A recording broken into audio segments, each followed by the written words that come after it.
కేదార్ ఆ మాధురికి చీర గాజులు సీమంతం సందర్భంగా బహుమతిగా ఇస్తూ ఉండగా ఒక్కసారిగా వంశీ ఆ ప్లేట్ని పైకి ఎగరేస్తాడు. దాంతో ఆ చీర గాజులు అన్నీ నేలపాలవుతాయి. వంశీ ఇంకా కేదార్ని చూస్తూ ఇలా అవమానిస్తూ మాట్లాడుతూ ఉంటాడు. అసలు పుట్టుకే తెలియని నీతో నా భార్యకి బహుమతి ఇప్పిస్తానని ఎలా అనుకున్నావు?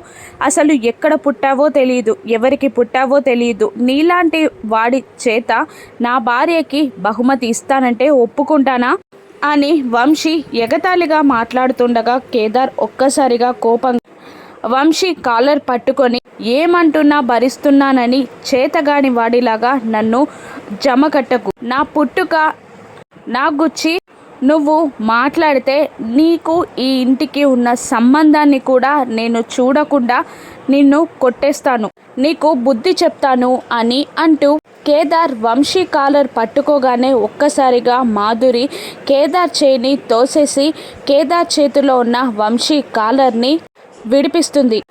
నీకు అన్నయ్య స్థానం ఇచ్చి గౌరవం ఇస్తుంటే మర్యాద ఇస్తుంటే నువ్వు మాత్రం నా ముందే నా భర్త కాలర్ పట్టుకొని నా భర్తని అవమానిస్తావా? గెస్ట్ లాగా వచ్చిన వాళ్ళు గెస్ట్ లాగా ఉండండి అంటూ మాధురి కేదార్ని అవమానిస్తూ అదే మీకు మంచిది, ఇంకొక క్షణం కూడా ఇక్కడ ఉండకండి, వెళ్ళిపో అని కేదార్ని కసురుతూ ఉంటుంది మాధురి. దాంతో కేదార్ జగదాత్రి ఇద్దరు బాధపడతారు. మాధురి అలా ఎందుకంది?